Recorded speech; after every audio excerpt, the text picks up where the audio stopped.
Life is both simple and complex. Our past links us to our present and future. Some of us know our role and purpose. Most of us are trying to figure it out.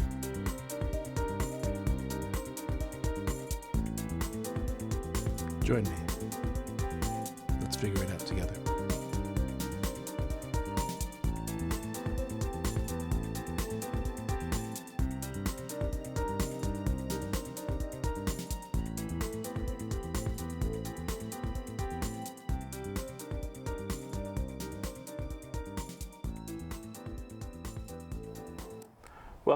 Welcome back. This is Fritz, psychologist here.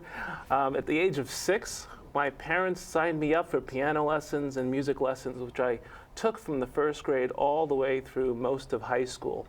And during those experiences, I learned a lot about music. I learned a lot about expressing myself through music. And as I reflect upon those years, I'm remembering how music was a way that I used to express myself, and I see that we also in our population express ourselves through music. So during this episode, we're going to be talking about art, music, and self-expression, how they're vehicles that should be in our education systems, how they're vehicles that should be in our communities. My guests here have been running an organization that is a nonprofit, incorporated in 1967. 10pennyplayers.org is where you'll be able to find them. And we're going to be talking about a variety of different topics. Let's take it away. Barbara Fisher and Richard Spiegel are members of that organization. So let's just jump into the conversation. Tell us about your organization. Okay, 10 Penny Players started as a children's theater, and 10 Penny Players was the name that New York State gave us. We gave them a list of 20 different possibilities, and that was one that nobody else had. 10 penny. 10 penny, yes. And so in the beginning, we used to charge children 10 cents to come to a production. And then we charged them nothing, because we started doing plays in the park, and we didn't want to charge them anyway. And so they came, and they didn't have to. Except there was anti-pollution. Oh, play. yes. And that anti-pollution play there was a fee for it. Yes, there was a fee. It was called Noisy City Sam, and this was before people began to do recycling. And think about that. And their ticket of admission was one empty soda can, and that's how they would get in. To recycle it. This was before anybody was talking about recycling. It was That's trying right. to just get the idea out. So 10 Penny Players is an organization that does what? 10 Penny Players is an organization that does many things. It becomes very active in whatever community it finds itself. It's, I guess, kind of chameleon-like, or the movie Zelig with Woody Allen, where whatever community he's in, he's that person. We have become active with the New York City Board of Education. We were active with for 30 years. High schools, for a long time. And we were educators, and we brought poetry into the schools. Okay. We were active with New York's green markets in the West Village. So the primary way I know you is that you are publishers of poetry. Yes. Yes. And you never know who is your neighbor and what they do. One of the ways that I started to find out about what your organization does is by Googling just my address, and what came up was 10 Penny Players. And what I found was that you're connected all around the world as publishers of poetry. And then as you go to your website and you read on, we find out that you have been going into prisons, you're going into schools, into various institutions, hospitals, and you've been bringing all that you do, and it is a lot of different things. It's probably not a fair question to ask you to just say what you do in one nutshell, because it's been so much. Well, when Barbara and I got together, one of the things that really attracted us to each other, I mean, we started 10 Penny, 10 Penny Players started before we got together, but we started the Waterways Project when we got together, and we wanted to keep changing what we were doing, because we're the kind of people that are restless. You get bored. Like going into different communities, being part of different communities. We began doing book fairs on the waterfront. Yes. And we would change our venue almost every week. We did a book fair on the waterfront on Staten Island and the Stapleton Pier back in 1979. That was when the city had refurbished all the piers, but they had nothing to put on the piers. We became what went on the piers. They said we were so lucky that we had all these poets, and we wanted to travel around because they had nothing else. They had no entertainment. We were a consortium of 25 literary presses. Yeah. published predominantly poetry. Yeah. And this is before poetry had the kind of audience it has today. Right, it's very popular. Yeah, it is popular today. This is but before then. You guys were doing slams before they were called slams? That's right, Yeah. exactly. Well, we Yeah. were developing audiences for poetry. That's Right. what we were known as, and we went to the South Street Seaport annually as part of the July 4th celebration. We'd have tables of poetry and poetry readings in front of the Seaport Museum. Yeah. We did it on Bank Street in the Village. We did it where the battleship, the Enterprise, was here in Midtown Manhattan. Yes. Before that ship came in, we were there doing poetry. Okay, let's talk about the rationale in general for poetry. I wanted to get into that a little bit. Sure. Why is poetry important? Oh, gee. Why is talking important? Why is language important? What is the origin of language? I mean, the origin of many arts is poetry itself. I'm talking sort of the ancient Greek heritage of poetry contained all the arts. And I think But this poetry started even before there was written language in Yeah. place. This is the way they would tell stories to each When we other speak, through and- songs and poetry. Yeah, and it's the music of the voice. I mean, that's the lyricism. The poetry and language come together in expressing the music of our being, and I think that with poetry we arrive at a place where people speak from someplace deep within themselves. Now, we taught in a prison, and I'd go in there with Dennis Nerksey, who is the Poet Laureate of Brooklyn. And Dennis would ask the students, when can you best write poetry? Is it when you're in with a group, or when you're home alone with a piece of paper? Or can you just speak your poetry? Most of the kids said they found self-expression when they were alone with that blank sheet of paper, because it's there that you create something. There, Adrian Rich talks about a common language. On that, it's a dream of a common language. We look at that blank sheet of paper and we dream of a common language, something that'll communicate. And to me, when I went in to teach kids in the prison in Rikers. Well, it's important to know that even though the students are incarcerated, Yeah. they're mandated to have an education, particularly because most of the kids who are incarcerated are children with disabilities. And it's required, the state is required to continue to provide them with education. So and bringing the arts to them was part of their education. We went there in the late 80s. So you went into various organizations, but those organizations with the purpose of bringing poetry in there as a means to facilitate education, as a means to help them also express themselves. What are some of the things that you found in doing that? What was the impact of bringing poetry to various populations, let's say prisoners, for example? Well, one of the things I could say to the prisoner is that they can take everything away from you. You know, you're here in the prison. You don't have things to any of personal possessions. Right, your freedom's taken away, your ability's taken away. The only thing that you away. have is your mind and your imagination and that blank and your canvas. tongue. Right. And your tongue, and you know that.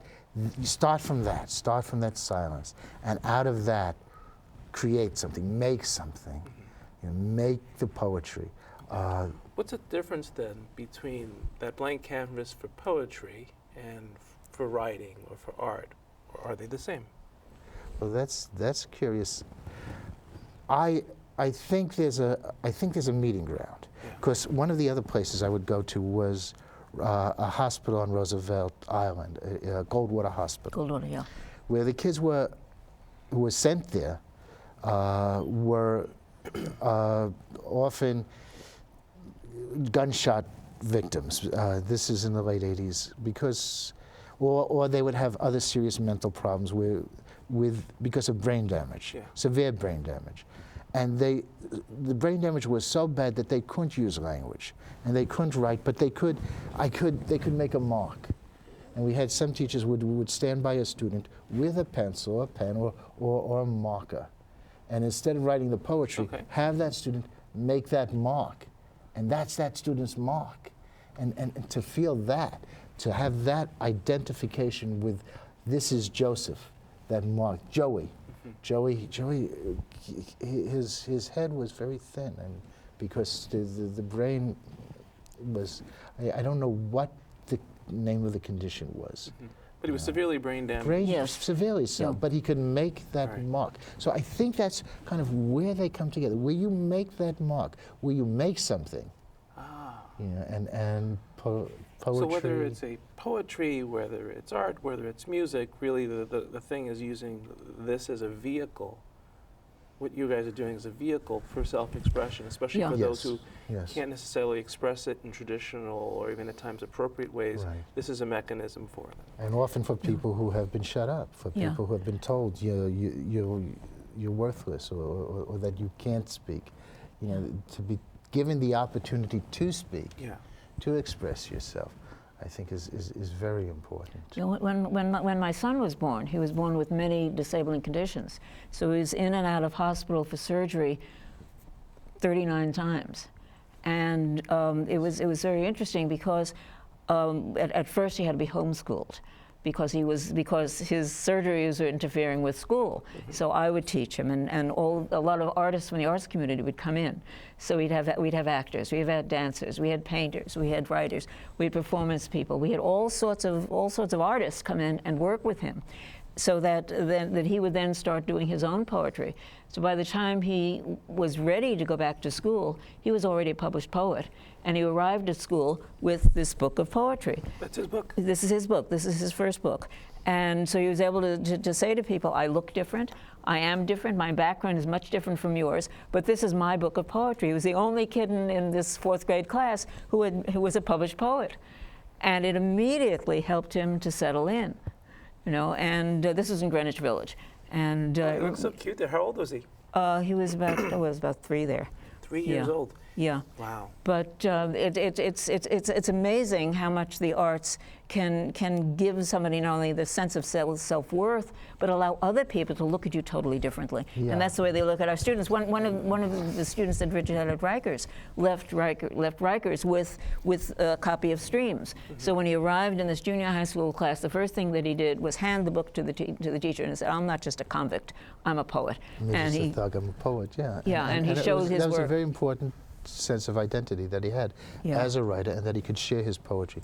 The idea that he would be published was just something that kind of blew his mind. There was another thing about the importance of poetry in prison, and prison is one of the places where we went to. But I would go to literacy centers outside, Literacy centers. where Yeah. I would where I'd have poetry classes with kids on the outside.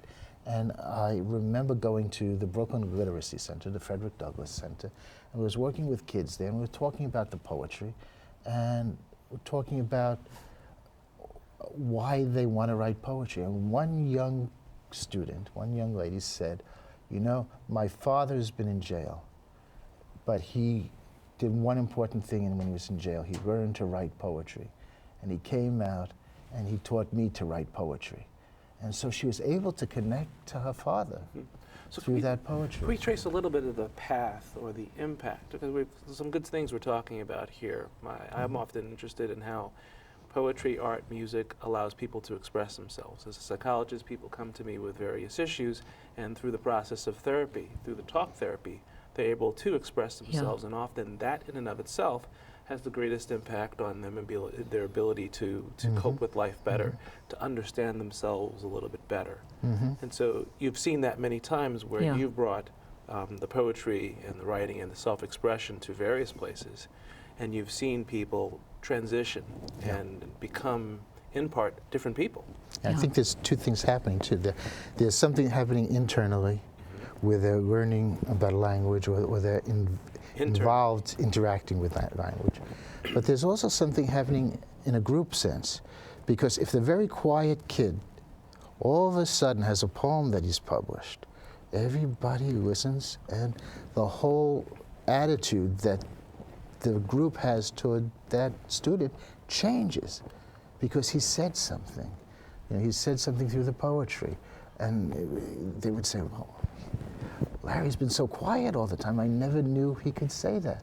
Well, he was capable of it. And I think that that's important, that the group sees that in their fellow students who they don't see, because you open up an inner language through poetry. You open up a language about what's going on within you. Yes. The voice that's great within us. And it's amazing what happens to the parents also, because we'll call parents to invite them to a poetry reading, and we'll have parents say, this is the first time anybody has ever called me to tell me something nice about my kid, to invite me to do something where they've done something that other kids have done. And we've had poetry readings when we used to do things at the Donnell Library, where students would come out of Rikers, and they'd bring their families, and they'd come to the library to do a poetry reading when they knew other people were there too. But these were kids from all alternative schools, City School, West Side High School. The teen parenting program, the homeless shelters. For a long time. You've done this work in some of the more difficult populations. Yeah. But I think in a general sense, we're still talking about if we're all doing this, if we're all setting the stage and allowing ourselves to learn about poetry, read poetry, and even get to the point where we're digging deep and expressing ourselves. Yeah. In the group setting, it sounds like you've set up a situation, and through publishing, you've also set up a situation where when people do get in touch with the self, they get a chance to get themselves published, speak from the heart, speak from inside, get feedback and acceptance from those who hear them. Yeah. It's going in all directions. Sure. And we're working now. Yeah, we're working now with senior citizens at Sunrise Senior Center. It's not only with children that this is important at work, because with the older people too, who feel marginalized by society. I mean, the average age of our students now is 90. You know, these are people, other people have given up on them, and yet they're writing poetry and they're performing, and their ideas are very cogent, and it's wonderful to work with the seniors. So this is poetry then written by people average ages older than 90 or older? Yeah. This one is the poetry of one poet. One poet. That's one poet. But we also publish them in Gertrude Morris. That's Gertrude Morris, who's now what, 92? 98. 98 now. Yeah, and she was one of Rich's students when he was teaching at Jefferson Market Library. There must be amazing wisdom in the poetry of someone that's been with us so long. Yeah, and the same problems that the rest of us have, you know, all the same silly stuff also. I think earlier we were probably talking about the at-risk student a lot. Yeah. Yes. We worked with a lot of gifted kids. Who were just as much at risk. What I was going with that is if you work with so much of the difficult population, the general population that might be watching this also would benefit very much. Absolutely. We did a program on Staten Island called Bibliomania for about 9 years in the 90s. Every year we do a different Bibliomania, and we'd publish kids from high schools and junior high schools and elementary schools throughout Staten Island. Including the religious schools. They would all come together. And we worked with the librarian, Sandra Payne, who was wonderful. She was the young adult librarian for the New York Public Library on Staten Island at that time. Now retired, unfortunately. Sandra. And we would hear stories from parents afterwards. Yes. You know, my high school child, my high school daughter, was lost. She didn't know where she was going to do, what she was going to do. She was going to apply to college. She had no idea what she was going to major in or what would be of interest to her. But she was published in the magazine, and she's decided that she wants to become a writer. And so she's pursuing writing as a career. And I've spoken to students who we've worked with who have become poets, who actually go visit the schools and have jobs as poets in the schools, or doing poetry workshops with colleges now. And who have, if they haven't become poets, they've become writers in other fields, in journalism and media, where they have a real voice because they've found their voice through poetry. And I think that is important. It's important for the gifted student and for it's important for all of us to be able to find the medium, whatever it is, for self-expression, because in self-expression we have a good chance of finding ourselves. So many people haven't found themselves, but they're out in the world doing different things, hoping that they'll find themselves in those other things. Yeah. But without this kind of thing in our educational system, Right. in our communities, in our life experience, we're going to have a more difficult time figuring out who we are. So, Yeah. Definitely. I mean, poetry, I guess, probably different than other arts to a certain extent, forces you to really, in a very succinct way, say something, and you imagine you guys put people through the paces to dig deep, to do so within a structure that's safe. Yeah. Safe Yeah. is Yeah. important. And one of the things that we do also is we work with animals a lot. Work with animals with the students as well as, because we have a lot of animals. Which you guys mentioned before. We want to Yeah. talk about the animals Yeah. in terms of safety, but also in terms of joy. I want to get to Yes. the conversation about Yes. joy. So we only have a limited time. And let me just pick up on what you were saying about what is the method? How do you follow? How do you instruct people in poetry? And How do you instruct people to just let go? well, yeah. How do you instruct people to look at their own thinking processes? You know, which is, I think, as a therapist, a psychoanalyst, the Freud talked about, you know, the cathartic therapy of being able to speak out and see what you're thinking. We began to become involved with Rachel Lauer, who was at Pace University. She had been the guidance counselor for all of New York City schools. And she was very interested in developing a way of critical thinking. And we worked with her for quite a few years. And it's developing through stages of thought. And I think there's a poetic stage that starts with music, where the students begin to feel the music, feel the vibrations, the beat that's often in poetry, and move through that to terms that over the years have been developed by critics who are looking at poetry. Catharsis being one of those terms, which is, you know, what Aristotle used to describe the experience the audience felt when they saw Oedipus. I mean, when you see Oedipus, it's a very violent story.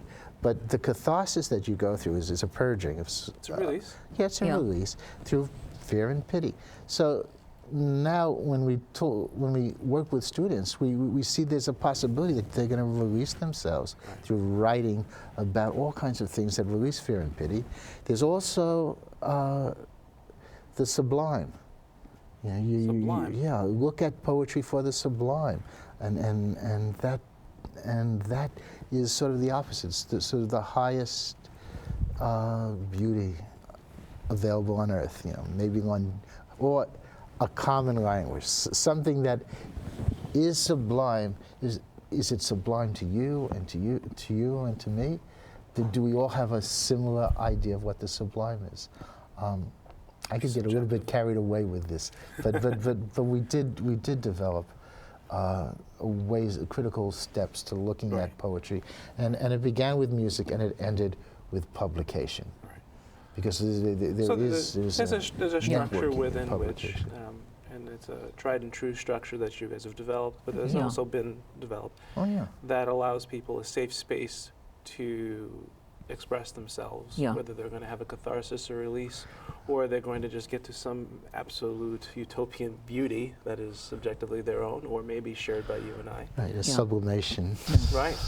A healthy sublimation. Yes. No, And one of the reasons for using animals is because so many people find it so hard to relate to each other. So tell us about the animals. But it's easier when they're working with and through animals. You wanted to bring a dog here. We wanted to bring. That sounds like a great idea. Yeah, Chewbacca is our. This is Chewbacca. He's here with us in spirit. Next time in person. Yeah, Chewie is part shepherd, part hound. He's a therapy dog, and he's an emotional support dog. And he comes with us when we do poetry readings. He comes to us at Sunrise Senior Citizen Center because he works with the seniors, and he's a very calm, placid personality, and he helps cool out what otherwise would be tense situations. Yes. And that's and with working with children who are volatile. Often when you bring in animals or bring in pictures of animals, photographs of animals even, it calms them down.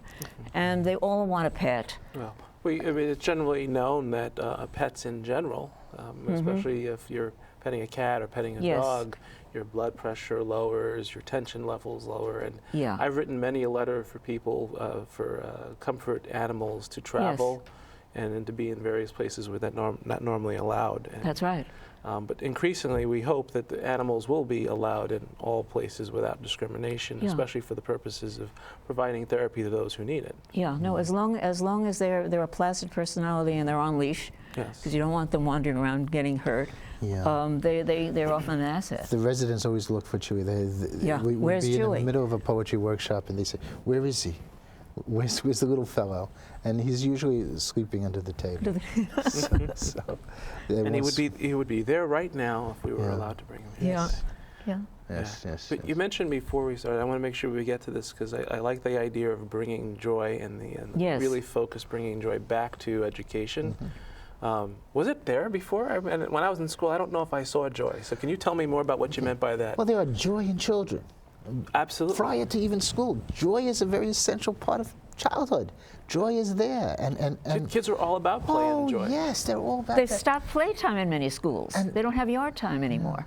And joy is also part. They also enjoy learning. Yes. Before it's destroyed from in By the tests. schools, there's children enjoy learning, Yeah. and it's taking that enjoyment and going with it and letting the child express their natural joy for learning that allows them to really develop as full human beings and not as demeaned, anxious, frightened students who are intimidated by a curriculum that just puts Teaches them to in the their test. place and Right. forces Well, them. our curriculums are very compartmentalized.